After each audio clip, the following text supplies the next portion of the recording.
All right, so we'll go ahead and get started here. So to begin again, thank you all for coming today. I'd like to go ahead and introduce our two speakers. First, I'd like to thank our sponsor, of course. Franchise Update Media has been instrumental in helping this come together. They were very helpful, so we'd like to thank them. And now our two speakers. First and foremost, we have Rebecca Monet, the President and Chief Scientist at Zoracle Profiles. Rebecca has been in the franchise industry for quite a while as an expert on profiling and runs Zoracle Profiles, who has a profiling assessment. We also have Steve Olson, who of course is a franchise development superstar and franchise salesman, and currently heads Olson and Associates. So I'll be handing it off to Steve, who will go ahead and start the webinar. Steve? Well, thank you very much, Chris. You know, it's been an interesting several years, and what has really prompted this study that we put together on franchise sales masters was really based on the fact that, you know, we're really facing a crisis in recruitment talent, and we certainly see that today more than ever. And mediocrity is really the killer on this, and there are a lot of brands that still have, unfortunately, those that are recruiting for them that are not really up to snuff, and as a result of that, it's costing the brands hundreds of thousands of dollars, you know, in lost deals and marketing expenses, royalty fees, and, you know, we just simply needed to put something together which we felt that would help the industry. And so we had this research study that we put together of over 30 professionals that are in sales that have really had very achieving results and have been very successful in their careers. So we need really, you know, as we take a look at this, you know, the study was based on 41 top performing franchise sales professionals. They sold for hundreds of franchise companies collectively, recruited over 15,800 individual franchisees, and we had them complete a personal survey and take assessments. And so that we could really dig deep to find out what are the DNA, what's the DNA of these professionals? What makes them tick? What makes them different? So that we can determine what are those characteristics, those traits, those cultural values that they have that others don't, and how can we learn from that on really how to upscale the sales performance that we see in many of the individuals in our industry. So we used the Zoracle 8-module spot-on profile and took a look at the emotional and social intelligence through the assessments and came back with a survey and a lot of great information, which some of it was, as we'll see, intuitive, and then you have some areas where there are some surprises in what we've discovered. Here is a list, so you would see who has participated in this. You may know some of these people. So if you take a look at that list, we went ahead and, again, looked at those that have been in the industry, have done very well in recruiting multiple numbers of franchisees, whether they be single franchisees, area developers, or your multi-unit operators. Now our mission here really is, as we said, it's to close the performance gaps and really to find out what are the performance strengths that we can all benefit from. Now one of the interesting things here you see up here is old guys, gals still rule, is not knowing when we did this particular study that the people we're selecting was really based on their talent. But when we got the feedback and the demographics, we found out that the average age, 52.8 years old, which is really interesting because you go, wow, we got the baby boomers in particular that are the top guns. Now, what that means is that's a challenge too, because it shows that we have a gap of those that either in our industry are mediocre or just avoid, whether it's through, picking up those that are coming up from the millennials and from the Gen X's or whatever. So again, a challenge that we're facing within our industry. What was really interesting too is that when we looked at the individuals in the survey, one of the questions we asked is, are you married? Whether it's the female or the male, that were in the study. And as you can see, 97% of those in the study are married. Now you start figuring out, well, what's going on here? And actually, Rebecca, if you can address that, I think perhaps you have some more insights in that from the research that you've done in multiple areas throughout your career. It really is funny, Steve, when we saw that statistic, 97% were married, and then the one that wasn't ended up getting married within just a few weeks or months after, if I recall correctly.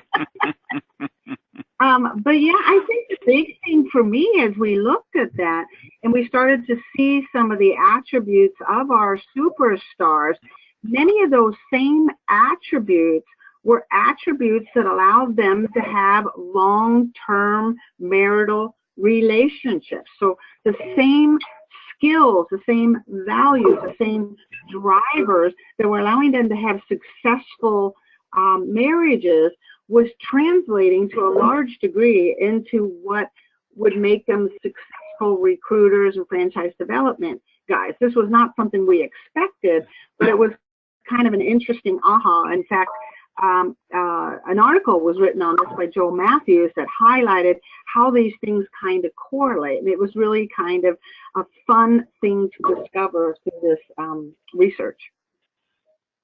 Yeah, now it doesn't say that, we all have to get married or anything, but it is an interesting observation. And from my standpoint, I look at it and go, okay, it's kind of like you have somebody that's got your back. And there are many of us that have, through the years, been on the road continuously, and being able to have a spouse, where it's a male or the female, that are in the sales scenario, it certainly makes it a lot easier when you have somebody, again, that's in a relationship where you can multitask, whether it's within your home, and with your kids or whatever, and then on the road as well. So pretty tough when you're single. Not to say that it can't be done, but it does definitely, I feel, have, there's some additional benefits, obviously, to those that aren't married, as relates to this study. Yeah, and sales is hard. It really is a hard thing, and to have like you said, somebody's got my back support through those ups and downs and the rejections and the difficultness, it really does make a difference. Yes, it does. And taking a look at some other things that we have, and most of us, but maybe not everybody always knows this, but recruiting franchisees is very counterintuitive. And so it is not like buying a car or selling a car to somebody. I mean, it is a very different process. As we know, you can't just say, okay, I want to buy your franchise. It's not going to happen. Do they qualify? Do they have these characteristics and traits? Do they have the goals, and do they have the ability to do what is necessary for that particular brand they're looking at? The other thing is that sellers don't know how to sell and buyers don't know how to buy. And so it's very interesting, and it's something that is totally different, at least in my years in different sales positions. I've never really run into an industry that's like this.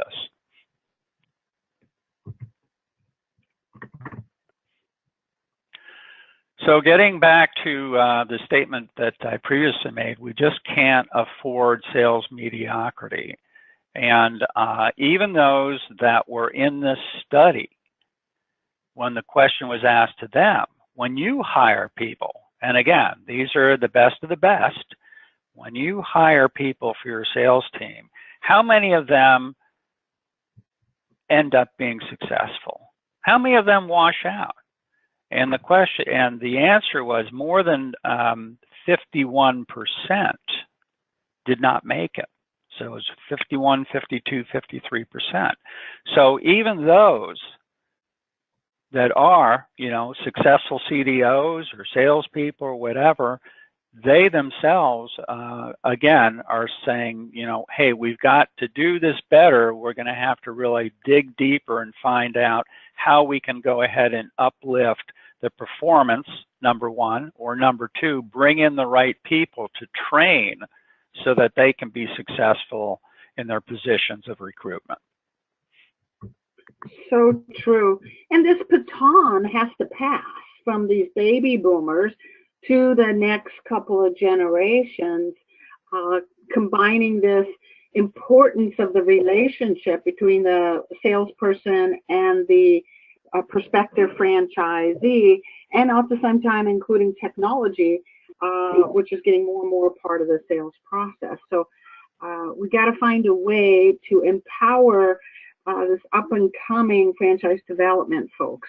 So let's look at some of the attributes that are required to do a great job as a franchise development pro. So what we looked at was folks that sold just retail businesses, and we compared them to folks that just sold non-retail. Keeping in mind, these are all superstars. We're not comparing low to high, we're comparing high to high, but we're comparing retail to non-retail, we're comparing food to service, and we're comparing multi-unit to single unit, and what is required by the franchise development guy or gal to be able to do a good job selling their particular concept. So we're going to, the research encased a lot of different sciences.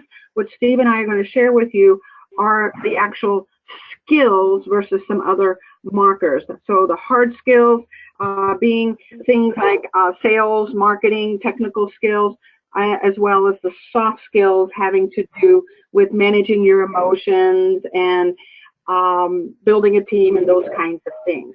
But let's first look at what they all had in common. One of the markers we look at in emotional intelligence is a marker of self-motivation. To be able to get up day in and day out and do what needs to be done and meet those goals and take those risks on that phone and in those emails, and to go above and beyond what is expected in that role as a franchise development guy or gal, and to see any kind of obstacles or setbacks as something that they can manage versus something that's constantly being thrown at them. So this drive, this self-motivation, all of our top performers had in spades. We even looked at that compared to many successful franchisees, and our superstar franchise development guys had even stronger self-motivation than the franchisees that were successful. So this is something that allows them to take initiative and step out and do what is necessary to do day in and day out. Steve, did you have any thoughts on this whole self-motivation and what the franchise development guy goes through that to continue to have to motivate himself?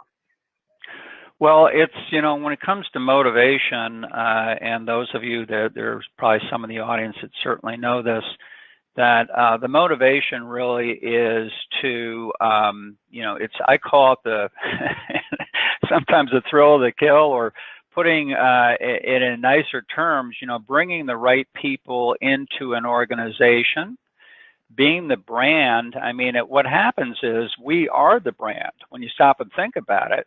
Well, when you have prospects coming through the funnel, we're the front line. And because of that, right from the start, there's that connection that we have, and the challenge of being able to sift through and find out, who does have these characteristics and the right traits, and who is going to fit in with that brand. And the motivation, I think, is, you know, as a sales professional, it's a challenge for us. You know, when it comes to the money, as we say, you know, the money will come when you're talking about pros. You know, those that are always worried about, or gosh, how much are you going to put, you know, are you going to give me for a base? Or that's not enough. Well, your pros, they're the ones that know we're going to make the sales. And we're going to be able to take the challenges to put the right people on the right bus and the right seat. But what happens is we know that because of the value, and sales pros really do have a value quotient that you don't see in many other types of industries. There's a tremendous value to what we have. In fact, Harvard Business School now is coming out with our articles, and they have professional sales events that they put on now, and have training classes. And what they're saying really is for professional salespeople, as they say, that's really where the future is going for those that are looking for terrific job slots. Because again, that's what businesses in general need. And when you come to the franchising industry with, again, the abilities to go ahead and help bring the right people in and you know, drive the royalty fees and really have a successful brand. So that's really what it is that all salespeople, whether in a service business, the food business, that's what they're striving for, and that's what really they love to do. Yeah, yeah, and I think that's a really good point by Harvard Business Review, in that the future is in sales, especially those that thrive on that are going to do well, but it requires certain talent that these last few generations haven't had the opportunity to fine-tune yet. People and relational skills that we're going to talk about. So another thing that all of our superstars had in common, Steve, was this social awareness that they had, meaning they understood who the big baboon was, who was making the decision, and they were completely aware of that. But they were not always politically correct. This, to me, was also an interesting marker that, especially in this highly politically correct society that we're in, that the superstars were willing to say and do things that might be considered not politically correct. Can you give us some insights into this? Yeah, it was a surprise in many ways, but once you see what's happening, you go, yeah, that makes sense. And what it is, you know, we're the brand, we're the front line. And if there's a promotion or something that has been highly successful in that franchise, you know, with your brand, and you're unaware of that promotion, that can really, really make an impact when you're recruiting somebody who's looking at another brand, a competitive brand, you're going, well, wait a minute, I didn't know about that. So what are you going to do as a sales pro is you're going to go in and start dancing on the desk of the CEO. Or first of all, go in and talk with the marketing people. So, you know, at times there's going to be a rift there between the two. But when things happen where things are not being done, I remember an instance where it was with a franchise brand, it was a service brand, and the documents, it took 3, 4, or 5 days to get the agreement out to the prospect. And so the same thing there. So you got to dance on the desk to make sure that things are moving along in the right direction. So are we politically incorrect? Yes, we certainly are, because we have a job to perform, and it's what we need to do. So in that respect, and sometimes I say, you know, really now you have all the alignment of all disciplines, which has helped. But, you know, years ago, going back 10, 15 years, when we were politically incorrect, you know, we're the ones that tore down the silos. So things have gotten a lot better, but it's kind of interesting to see how that happened. because years and years ago, we were the ones that did want to have collaboration between departments. Well, now it's happened. It's a lot easier to be able to work with the different disciplines within the organizations. But this is something where the salespeople actually taught the rest of the crew and the brands that it was necessary, and as a result, for us, it's really been helpful, as well as for these brands too that appreciate what we do. That's really well put. So the salespeople that are knocking it out of the park are leveling the hierarchy. They're not seeing someone as superior or inferior. They're just saying, I need to get a job done. I need to push this paperwork through. And I'm going to do whatever it takes, including dancing on someone's desk, as you put it, to get that done. And they're also politically incorrect sometimes with the prospective franchisee, calling the prospective franchisee on things that may not be transparent or that they're not a good fit. So it's on both sides of the coin. They're able to speak their mind and do what is necessary to get things done. So let's, Steve, let's dig into these hard skills. The hard skills, we're talking about how do they score in leadership? How did they score in sales? How did they score in marketing, finance and ops, management, HR and training, technical skills, admin and customer service? And many of you may be asking, what does that have to do with a job a franchise development pro has to do? Isn't he or she a salesperson? Don't they just need sales skills? We thought that too until we started to look at the results, and we saw that these skills, these hard skills, a franchise development pro that was a superstar needed all of these skills in various amounts depending on whether they were selling a service business or retail business, and that having these skills allowed them to close more deals.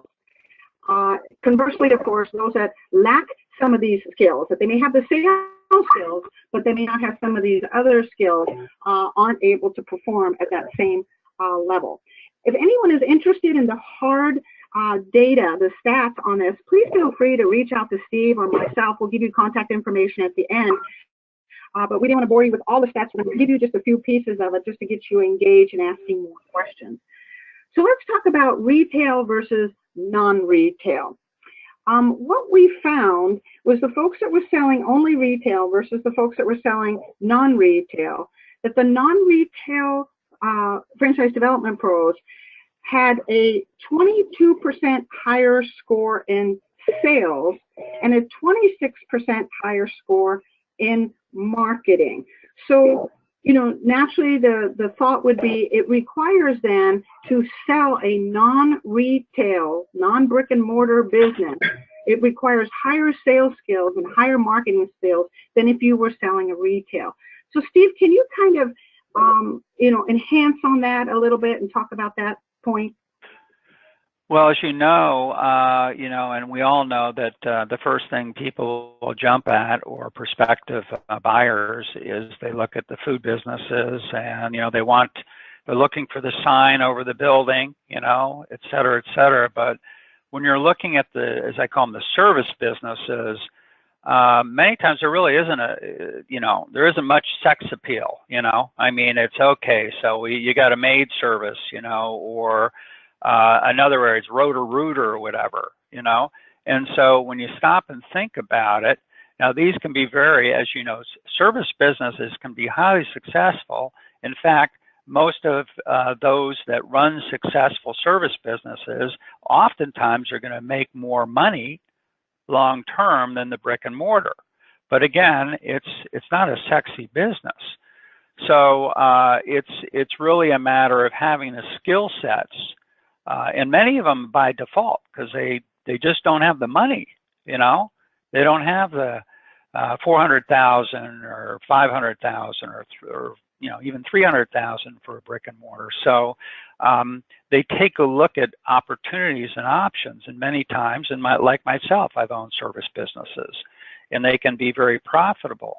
But it's really a matter of, it requires you to have strengths and the ability to, again, because again, you're talking with somebody, and when it comes down to them putting down their dollars and opening an office or whatever, it's like, well, what am I getting for this franchise? And because again, it is a service business and it doesn't have the flashy part to it, and you're out on the streets knocking on doors, or again, going for fire restoration, putting out and helping people in that way. It's more difficult on that front end, so that the service salespeople really have to be close to the individual, really have to champion what that brand is, and they really have to be able to show them and be close with them in a much stronger, many times, bond than you'll see in food businesses, again, because of the nature of what they're doing. It's like, wow, my friend just bought a franchise. And what was that franchise? Well, it was cleaning lawns or whatever, So it is a different world. And as a result of that, you do need stronger skill sets in some of these areas when we're talking about those that are non-food. Yeah. So when you're saying food and service, we're also talking retail, non-retail, and yes, some retail businesses, of course, are not food. But so basically, selling something that's air, it's a dream, it's a vision, it's an unsexy, requires stronger sales and marketing skills. And then selling something that's retail, that's a brick and mortar type of business, requires stronger management skills and stronger leadership skills. And I'm going to make some assumptions here, Steve, and maybe you can expound on it. But the process of selling a retail business is complex, everything from site selection, etc. So the franchise development guy has to have some management skills, project management skills, people management skills, to get that more complex sale done. Is that correct?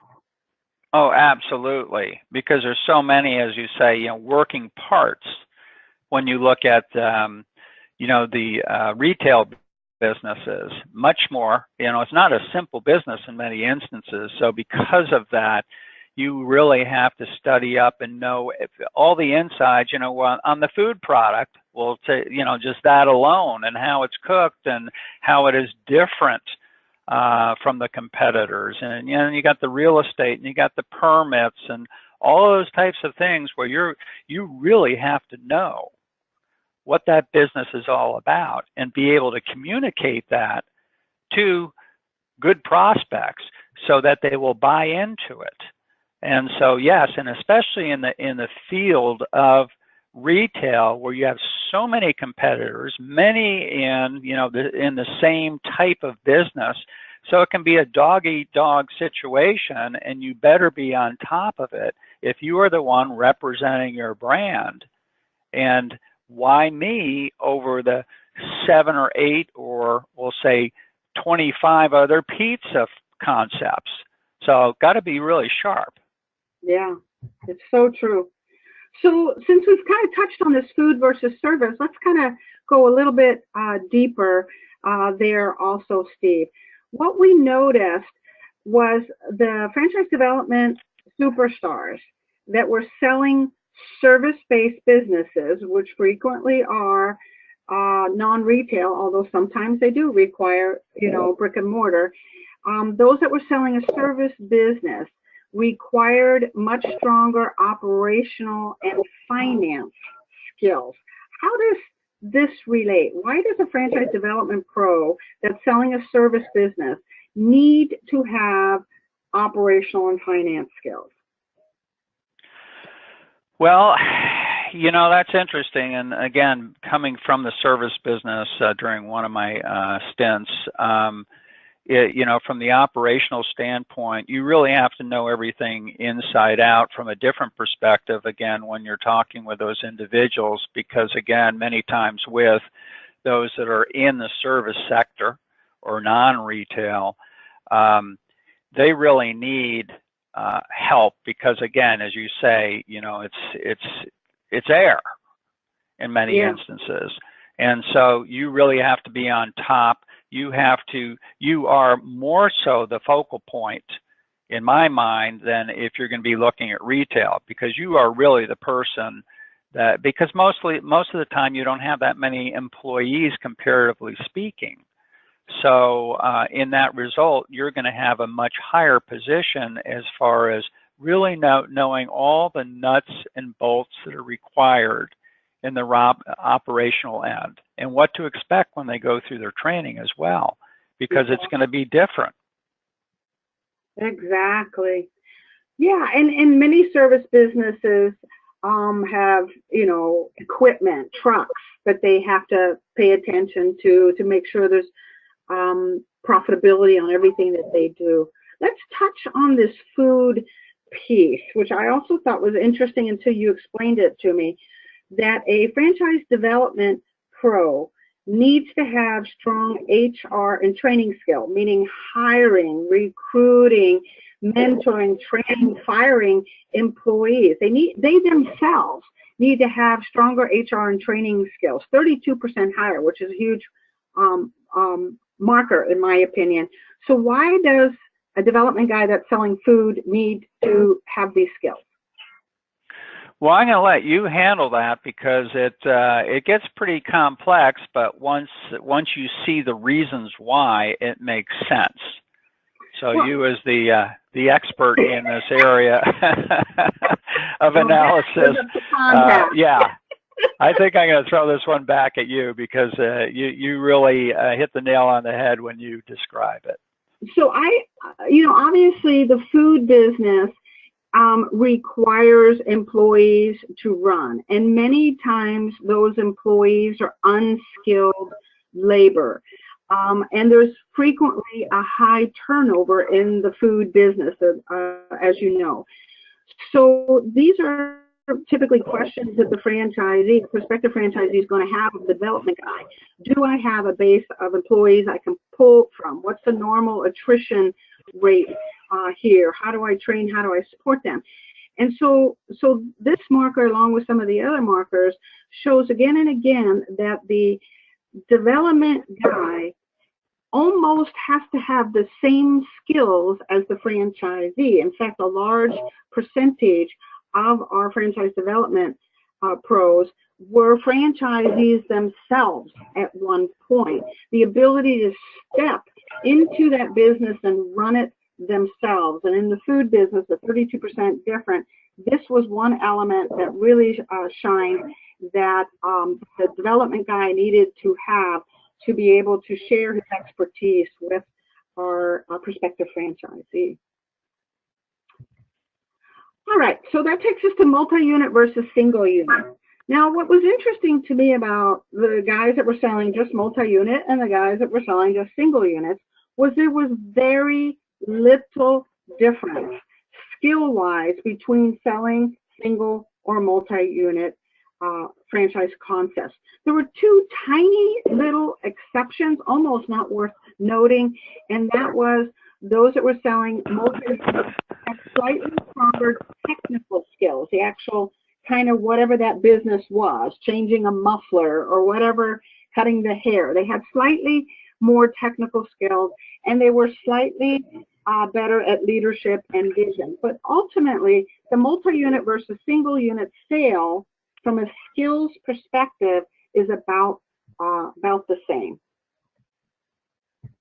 Yeah, I have a comment to make on that, and where the difference really is, and I've seen it through the years, especially at the multi-unit conference, and I was president over there for a while, is when you're dealing with these multi-unit operators. It's interesting because the first time a salesperson goes to that particular event, and you've only done single deals and you haven't dealt with this crowd, what happens on the front end many times is you're like a deer in headlights. So there is a transition that occurs, but once you learn how to deal with multi-unit operators, it's not difficult. But, you know, because again, it's not like you're at a booth and you're pitching. And when you have these highly experienced operators and some owning over 100, you know, different concepts or the same concepts, it gets that high. It's a different world. But your sales pros know how to adapt to it. But on the front end, until you get into that environment, you have to learn to adjust, because you're not pitching. What you're basically doing there is connecting and having good dialogue with them and really learning from them, you know, what they are looking for, because they know franchising inside out. As they say, we know how to read FDDs. You don't have to walk us through it. You do it.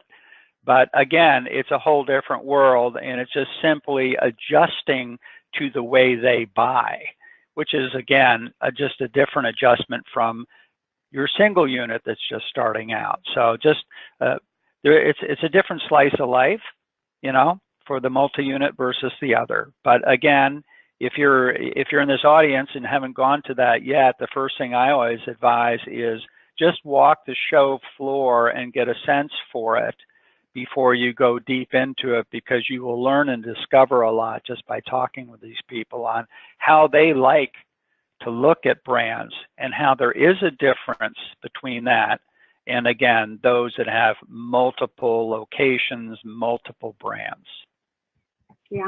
Yeah. It's also less of an emotional sale for the multi-unit buyer than it is the single unit buyer. It's just another deal. It's just another piece of their portfolio. Let's move to soft skills, emotional and social intelligence. There are numerous markers within there, but overarching markers around self-awareness, what we're feeling and why and how it affects our performance, self-management, how to own our mistakes, confront unethical situations, manage ourselves to be trustworthy and authentic, and then the final one, self-motivation, which we actually addressed coming out of the chute this morning. And then the second part of the soft skills is the social intelligence, the social awareness, paying attention to the emotional cues of others, hearing that tone of voice shifting, noticing the slowing down of the pace and what that might mean over the phone, and understanding who's making the decision and who are the key power players. And the relationship management piece, which is about the ability to work with others, whether that's folks within your own concept, getting them to help you close this deal, or it's working outside with a commercial realtor or that prospective franchisee.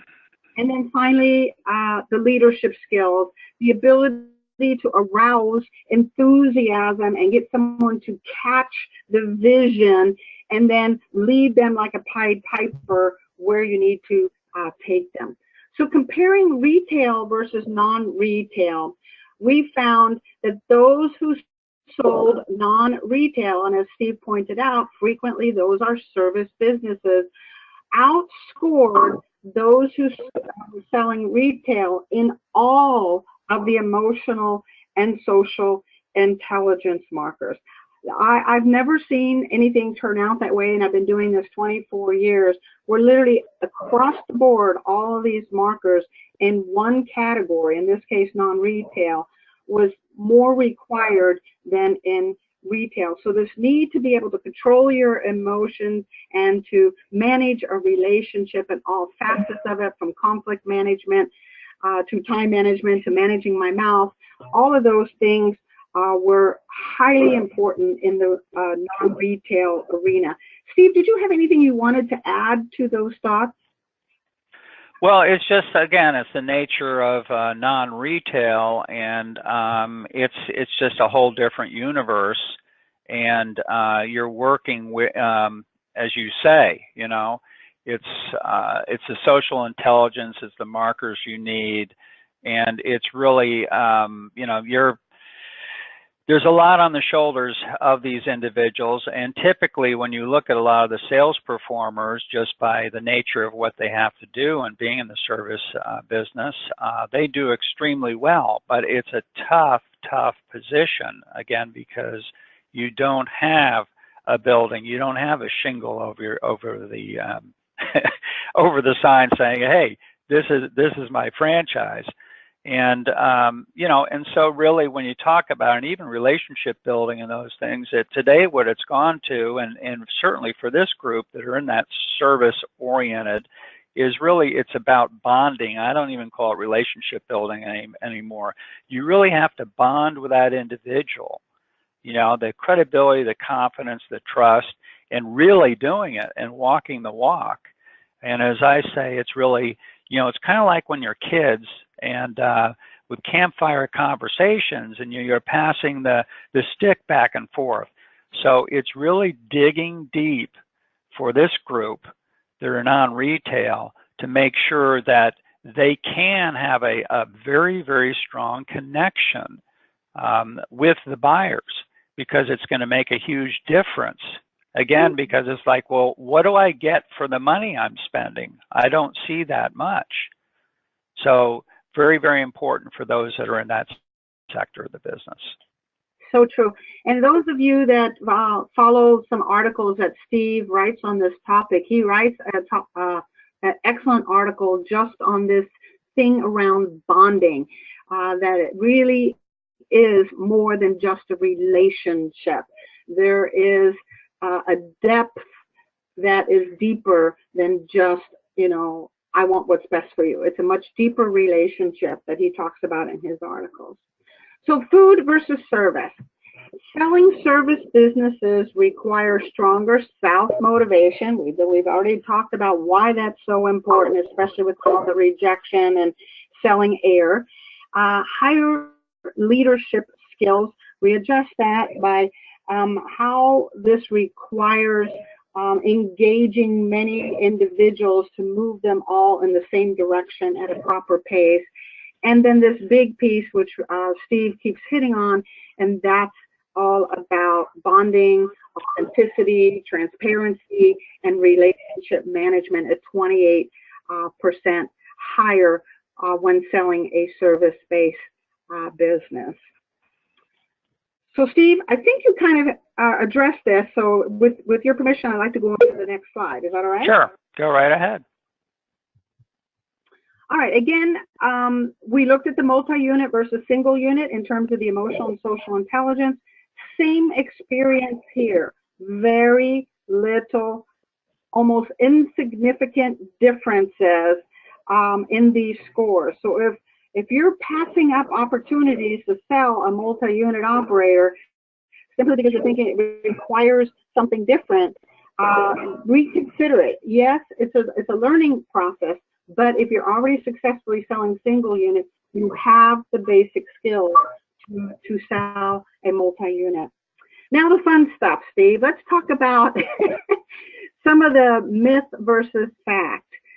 One of the myths that is out there that I would love to debunk is that successful salespeople are outgoing. The fact is that this assumption that one is more influential or more persuasive when they are sociable or extroverted is out and out just a logical fallacy. Just because you like people and you're sociable doesn't mean you're persuasive or you can close more deals. That's not, the two don't connect. Top performing franchise recruiters are masters at managing both the process and the relationship. What are your thoughts on that, Steve? Well, absolutely, and I was kind of surprised, but myself and originally, but once you go into it, you realize that this is the case. Once we think about it, and it's very interesting because probably if you don't think that's the case, but you kind of, after you take a look at this and you see that, you know, when we're dealing with prospects, we listen, We encourage them to let us know where they are, right, in their process of looking. And we're empathetic. And again, we're trying to get them to draw out and speak with us. We ask questions. We don't tell. And so it's really a matter of, you know, if you want to say it's outgoing, it's going to be on the prospects. Because if we're telling, selling, that obviously, in most every instance, you're going to end up either having to fire your salesperson or they're going to do a very poor job. So they're introverts. And so what happens is maybe outside of that environment, they may be more of the extrovert, but when they're working with a prospect and learning from them and knowing the kids' names and everything, it's not about us, as we know. It's not about pushing what we do. It's about keeping our mouth closed many times, listening, and then, you know, it's almost like we're side by side sitting in the same chairs together, you know, or side by side. And that's what this is all about. And that's what people trust. Indeed.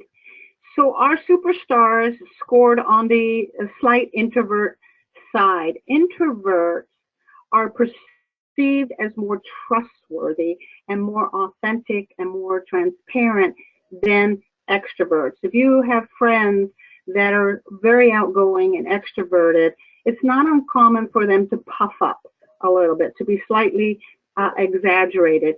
And when you're buying a business and you're dealing with someone who's puffing up a little bit or doesn't appear to be as authentic, it creates a disconnect.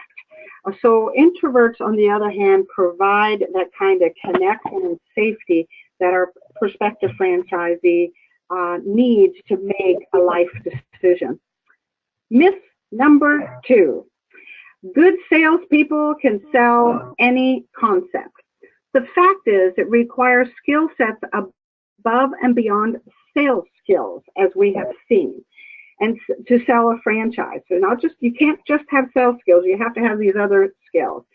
And even within that, the skills required to sell retail versus non-retail or service versus food is different. The mix of what those skills are. So not only do you have to be a good salesperson, but you have to have some of these other skills that oftentimes reflect what that business itself is. Steve, what are you thinking? Your thoughts on this? Well, you know, and I'm going to jump, this is probably off this slide, but one of the things I don't know if we have addressed it is what's fascinating to me is, and this came out in the research, is really on the side of when you're in the retail business, there is amongst the salespeople and the sales teams, there is much more affinity and connection with their brands than you see that are going to be in the non-retail. So in other words, they're proud of who they're representing. And to the point where many times, again, and they have a lot of competition, they really truly believe that that brand that they're representing, I mean, they'll live and die by it. And when you take a look at the non-retail, not to say that they don't like what they're doing or whatever, but again, it's a different type of business, so you don't have that emotional quotient the same way. So that's one of the things that I learned from the research that was put together, you know, that Rebecca did, because when you stop and think about it, that is the case. The loyalty to the brand, and not all, but I mean, here and there, that loyalty to the brand, you'll see it more in the brick and mortar businesses. I'm really glad you brought that up. So again, that goes beyond sales skills. And the loyalty comes from a belief, a true belief that this is a viable business and a business that someone can grow in their local marketplace, which ultimately allows that prospective franchisee to achieve what he or she wants. So a true belief and a passion for whatever that brand is. And you're right, it's a little easier to have a passion for something that's physical and tangible and you can view it versus something that's a little intangible. So good points, thank you. Myth versus fact number 3. Good salespeople are only interested in the commission. And you kind of tapped on this just a little bit, Steve. But the fact is the difference between an average recruiter and a superstar recruiter lies within their values and motives and beliefs. Again, what Steve was just addressing. And the reason that they are selling in the first place. It's not about the commission. They truly value this concept and they truly believe in this concept. So yes, average salespeople are motivated by the commission. But if you want a superstar, it requires something bigger and something that really allows them to feel passionate about it. So it's the desire for them to be the best. It's the desire for them to make a difference, whatever that looks like. Any other thoughts on that, Steve? Because you kind of hit that. They really, really have to believe and have passion for that brand. Well, you know, what's interesting is you have, you know, those that are doing extremely well and they're looking at making a move, and we'll say the financial package looks great, but you know, those that are really in that top group, I mean, the first thing they do is, oh, well, that's great. You know, you have X amount of dollars you're going to pay me, but I want to dig into your brand. I want to see what it's all about. I want to see how you run that organization. I want to see what the validation is of your franchisees. I want to look at that FDD, et cetera, because basically, I mean, they're pros and they want to make sure they're representing a brand that they feel good about, that they believe in. And so it's not so much, yes, they will get the financial package, but they're very, very careful when they make a change. So any of you that are in that group where, you know, at some point in time, you're thinking of making a change, and if you have the track record, that's again why I think franchise sales is just such an amazing, amazing business to be in. You can write your own ticket. And so, and as I say, our biggest celebration, I call it the one-day celebration, how great it feels when you have a group come in or an individual that comes in and you award them that franchise. It's the best thing. It's that best day that we have, or that one day that we always look forward to. And yes, we know the money will come, but it's really about the excitement and the fact that we're bringing somebody into our business and we feel very good about it because we know that they have been vetted properly, that the fit is right, that it's something that their family, you know, all partners in it are on board, and it's something they can really, you know, establish ongoing relationships with, which for those that are pros, you know, that's how they get their prospects many times are from those that came in, but there's so many friendships that we all have, again, with these different families and individuals that have come aboard with us. And it's great to feel, you know, hey, I was part of that. I was part of their future and where they're headed and their successes. What a sense of satisfaction and pride that comes from that. All right, so make sure to put your questions in the question box. Chris is going to be fielding that as we wrap up these next couple of slides. So some other things that our folks had in common. I call it a battle cry. This desire to control their own destiny, create their own livelihood. Each of them had that need to do that. And that's not uncommon in the sales profession anyway, but it really showed up here with our franchise development guys. And a desire to dominate. They really wanted their franchisor to dominate a marketplace. And they wanted, as Steve had pointed out, to be a part of that growth for that franchisor. The way that they described success was through results and respect. The results of putting numbers on the board and growing market share, of course, but the respect that they got back from the concepts that they were working with and in the community that they're going to be a part of in the world of franchising. Their prime directive was personal power, not power, over others, but personal power that says, I direct my own life. The values that they shared in common was success, growth, uniqueness, and contribution. And this piece to me speaks true to much of what Steve has shared today, that this isn't just about money.